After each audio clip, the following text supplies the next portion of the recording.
तो मैं देश का पहला ट्रांसजेंडर हूँ जिसने देश का सबसे बड़ा चुनाव लड़ा। मैं जब चुनाव लड़ रहा था मेरे ऊपर 4 बार हमले हुए। वो हमला करने वाले लोग कौन थे ये नहीं पता मुझको, पर उन्होंने राजन सिंह पे हमला नहीं किया, उन्होंने ट्रांसजेंडर राजन पर हमला किया। तो कुछ लोगों का कहना होगा कि तुम्हें वो थर्ड आइडेंटिटी चाहिए ही क्यों, तुम मेल के साथ ही जी लो। ये झोली है मेरी, इस झोली में हमें हमारी पहचान की भीख दिला दीजिए। जैसे आपको प्यार से आपकी गर्लफ्रेंड कहेगी बाबू, सोना, तो उसी तरीके से लोगों के अंदर में हमारा ये प्यार से नाम है। क्या लोग कहते हैं हमें ओए मीठे, तो कोई कहता है ओए छक्के, तो कोई कहता है ओए ढीले। नमस्ते सभी को, मेरा नाम है Dikshant Pilania. Welcome to India's most versatile podcast a confused idiots. आज हमारे साथ हैं इंडिया के पहले ट्रांसजेंडर जिन्होंने एमपी का चुनाव लड़ा। जीत हार बात की बात होती है, जीत आदमी के मन में होती है और वो अपने आप को जीता हुआ मानते हैं। पहले ऐसे ट्रांसजेंडर जो अपने हक की लड़ाई लड़ रहे हैं, उनके दावे बहुत सारे हैं, उनका काम बहुत सारा है, उनकी उम्मीदें बहुत सारी हैं। तो आज इसीलिए हम उनसे बात करने आए हैं। आज हमारे साथ हैं राजन सिंह जी।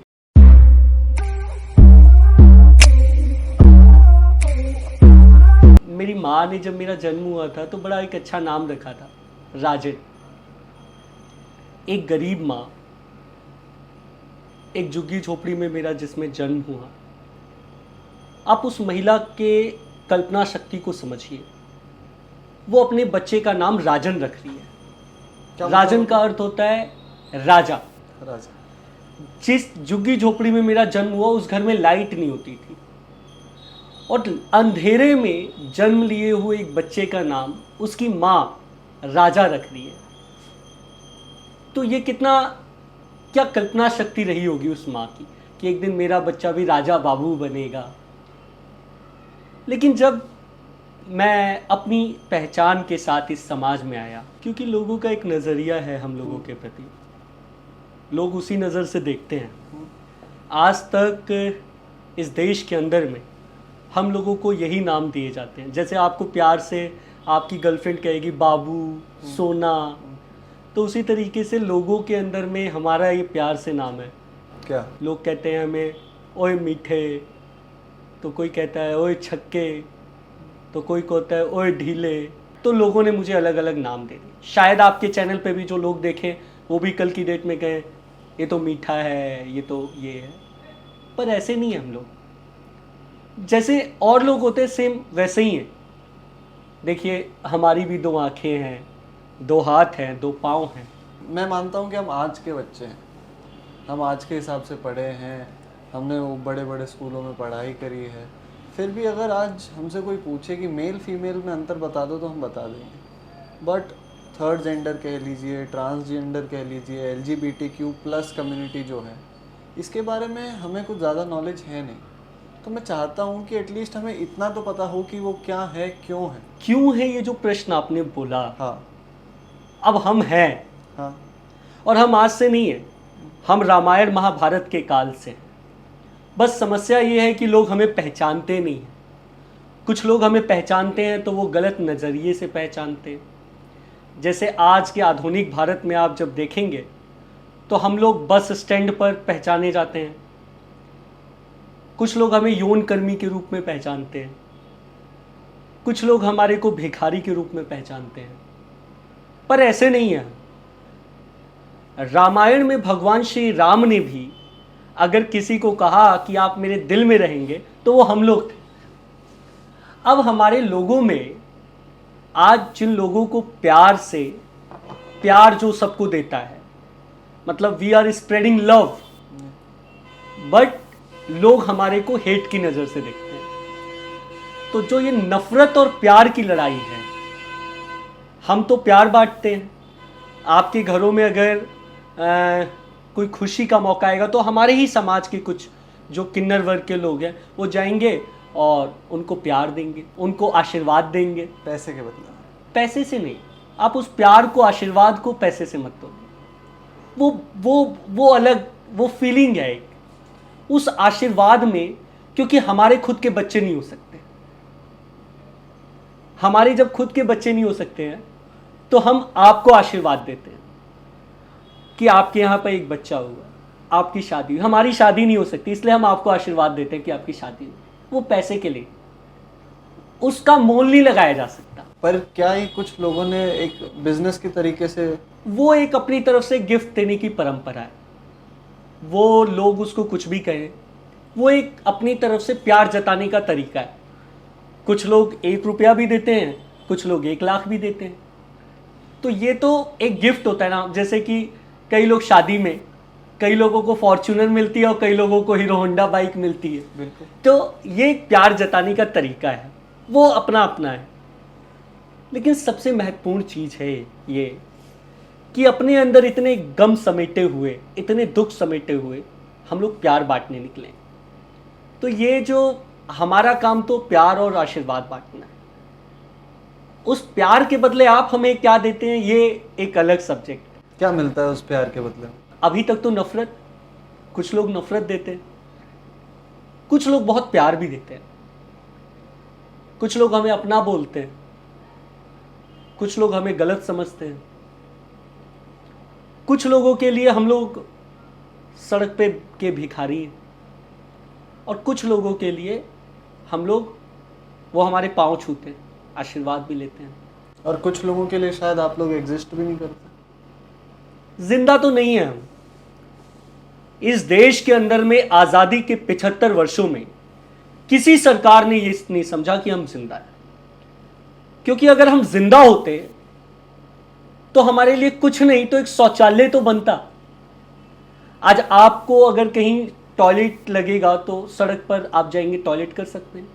महिलाओं के लिए भी है, हमारे लिए नहीं है। तो इसलिए क्योंकि वो हमें जिंदा नहीं समझती ये सरकारें। मेरे को तो ये अफसोस होता है कि 75 वर्षों में ये देश जो अमृत काल मना रहा है, अमृत महोत्सव मना रहा है, इसमें हम क्या मांग रहे हैं? शौचालय। इसमें हम क्या मांग रहे हैं? पहचान। तो ये जो पहचान की लड़ाई है, इसके लिए हम जैसे लोग आ गया।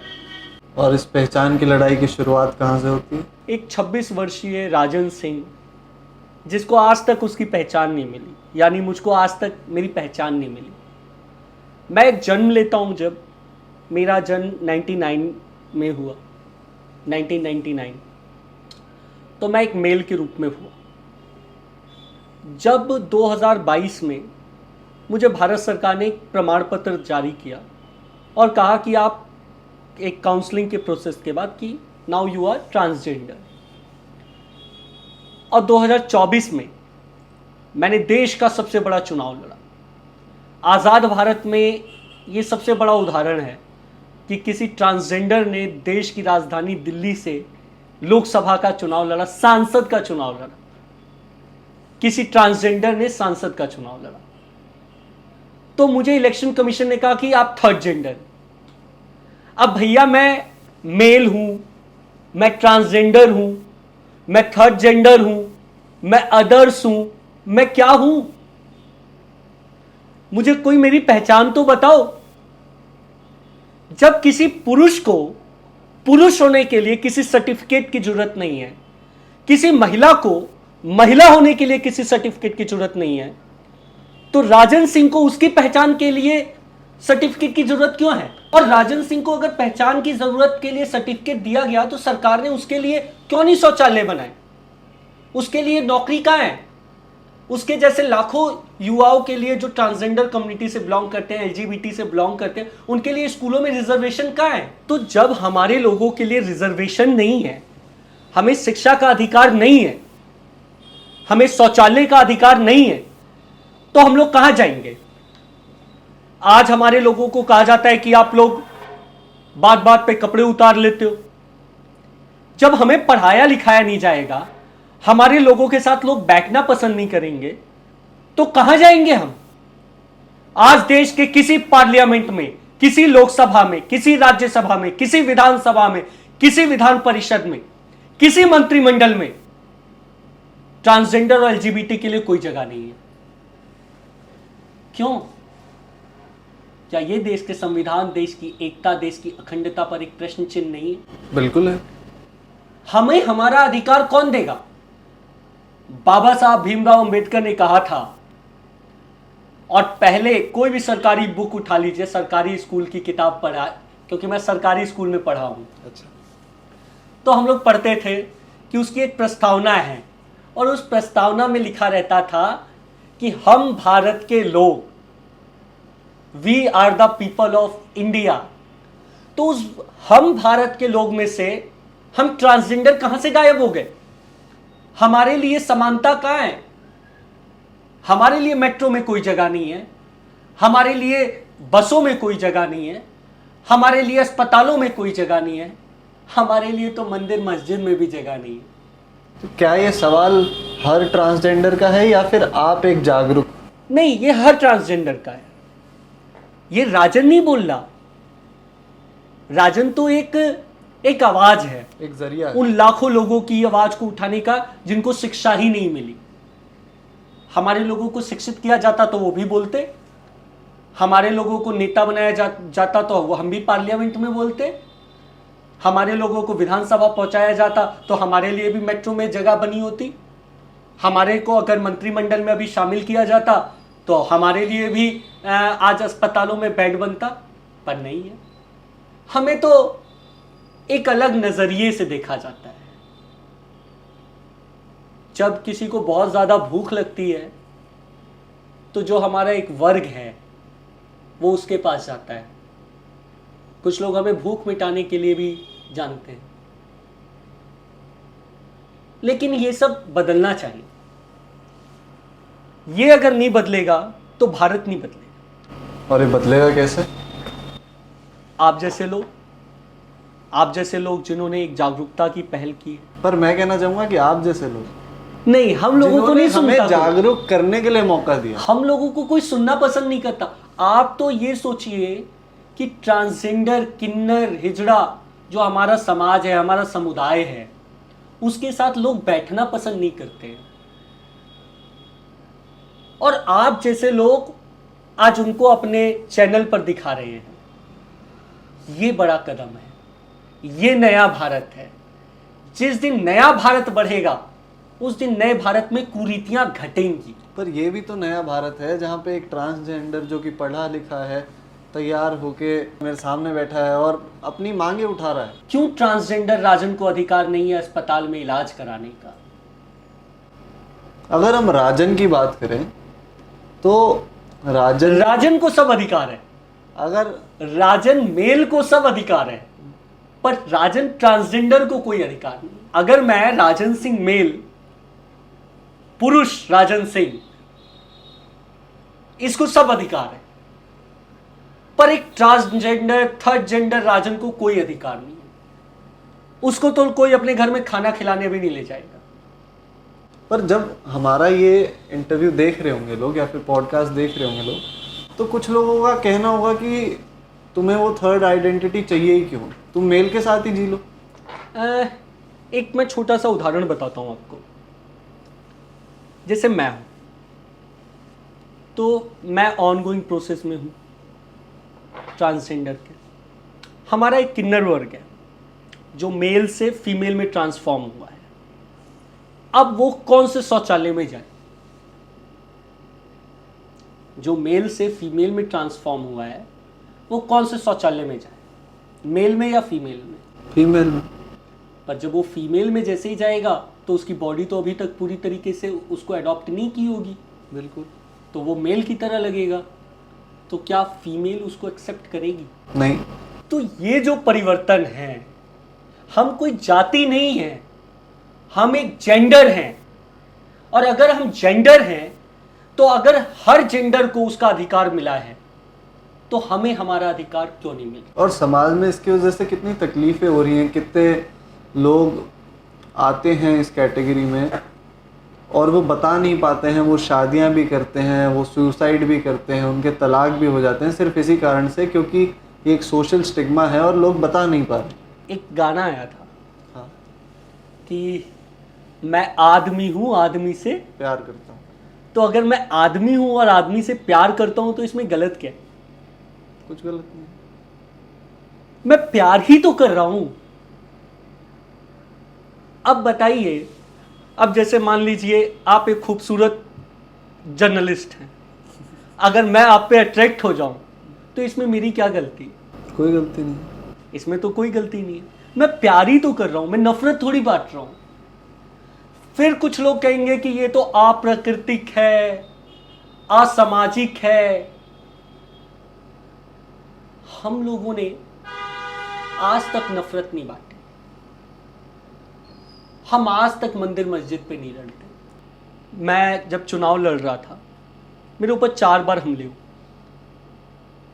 वो हमला करने वाले लोग कौन थे ये नहीं पता मुझको, पर उन्होंने राजन सिंह पे हमला नहीं किया, उन्होंने ट्रांसजेंडर राजन पर हमला किया। उनको ये लगता है कि ये समाज में एक गलत धारणा फैला रहा है। आपको लगता है कि मैं गलत धारणा फैला रहा हूं? नहीं। मैं आप लोगों से पूछता हूं, क्या ये लगता है कि मैं गलत धारणा फैला रहा हूं? मैंने थोड़ी बोला था अपने भगवान को कि मेरे को ऐसा बना दो। मेरी क्या गलती है कि मैं ट्रांसजेंडर पैदा हुआ? मेरी क्या गलती है कि मैं अपने सामने किसी को देखता हूं तो मैं उससे प्यार करने लगता हूं, मुझे अच्छा लगता है वो। अगर वो मुझको अच्छा लगता है तो इसमें मेरी गलती नहीं। और मुझे लगता है प्यार और अच्छा लगना ये तो बिल्कुल गलती नहीं है, नफरत गलती है। जो आपने बोला कि आपके ऊपर हमले हुए और उनके बारे में पता नहीं चला, पता क्यों नहीं चला? क्योंकि पुलिस केस दर्ज नहीं करती। अच्छा आप बताइए, आज तक किस ट्रांसजेंडर का एफआईआर दर्ज होता है? नहीं होता ना। ट्रांसजेंडर्स का एफआईआर दर्ज करने के लिए पुलिस थानों में कोई व्यवस्था नहीं है। जैसे महिलाओं के ऊपर जो अपराध होता है उसके ऊपर महिला हेल्प डेस्क हर थानों में बना होता है। बाल बच्चों के अपराध से संबंधित चाइल्ड फ्रेंडली थाना बनाया जाता है। साइबर क्राइम के थाने, यहाँ तक जानवरों को अगर उन पर Animal टूटता abuse. होगे तो एनिमल एब्यूज, एनिमल क्रुएल्टी पर केस दर्ज हो सकता है। पर आप किसी ट्रांसजेंडर को मारिए, कोई केस दर्ज नहीं होगा आपके ऊपर, क्योंकि हम लोग तो जिंदा ही नहीं है ना। सरकार की नज़र में अगर हम जिंदा होते तो शायद आज ये चर्चा किसी और मोड़ पे हो। रिसेंटली आपको एक्स टाइप सिक्योरिटी भी मिली। अब मेरे को ये नहीं पता इसके लिए आपको कॉन्ग्रेचुलेट करूं या फिर अंदर से डर लगना चाहिए कि अगर आज हमारा एक युवा आवाज़ उठाता है तो उसको लोग जान से मारने पे तुल जाते हैं। मुझे जब हाई कोर्ट ने 29 अप्रैल 2024 को सुरक्षा ग्रांट की, पुलिस प्रोटेक्शन ग्रांट की, तो कोर्ट ने एक बड़ा लैंडमार्क जजमेंट दिया और उसमें कहा कि आर्टिकल 14 के अंतर्गत इक्वालिटी है सबको। आप किसी से भेदभाव नहीं कर सकते, किसी के साथ डिस्क्रिमिनेशन नहीं कर सकते। पर मैं आपके साथ अभी चलता हूं किसी बस में, किसी मेट्रो में, आप देख लीजिएगा हमारे साथ क्या होता है। क्या होता है? जैसे मैं एक थर्ड जेंडर हूं, महिला जब कोई जाती है मेट्रो स्टेशन में तो उसकी जांच कौन करता है? Female staff. आप जाएंगे तो आपको कौन करेगा? Mail staff. What about me? और अगर गलती से उनको पता चल जाता है, तो ये थोड़ा ऑड है लेकिन मैं फिर भी बोल रहा हूँ, अगर उनको ये पता चल जाए कि ये ट्रांसजेंडर है तो उनकी मशीन कहाँ लगती है आपको पता है? वो मशीन यहाँ से चेक नहीं करते हैं, वो मशीन यहाँ से चेक करते हैं। मेरी पहचान के लिए मैं रोज संघर्ष करता हूँ, रोज युद्ध करता हूँ। कभी बस में, कभी मेट्रो में, कभी होटल में, कभी अस्पताल में, कभी पुलिस थाने में, कभी मंदिर में। मैं अपनी पहचान के साथ कहीं नहीं जा सकता, झूठी पहचान के साथ तो जा सकता हूं, क्योंकि जिस दिन से सच्ची पहचान है उस दिन से तो घर वाले भी साथ नहीं है। घर वालों ने साथ छोड़ दिया? हाँ, पूरा चुनाव मैंने लड़ा, मैंने देश का सबसे बड़ा चुनाव लड़ा। मेरे समाज के बस 3 4 5 लोग जो साथ थे वो थे, बाकी कोई साथ नहीं था। और वो इसलिए साथ नहीं थे कि मुझे इसका साथ नहीं देना, वो इसलिए साथ नहीं थे क्योंकि शायद मैं जिस समुदाय की आवाज़ को उठा रहा हूँ उनको लगता है कि इनकी आवाज़ नहीं उठानी चाहिए। तो आपकी अपनी माँ से बात होती है? कभी कभी अब होती है। मेरे फादर बात नहीं करते,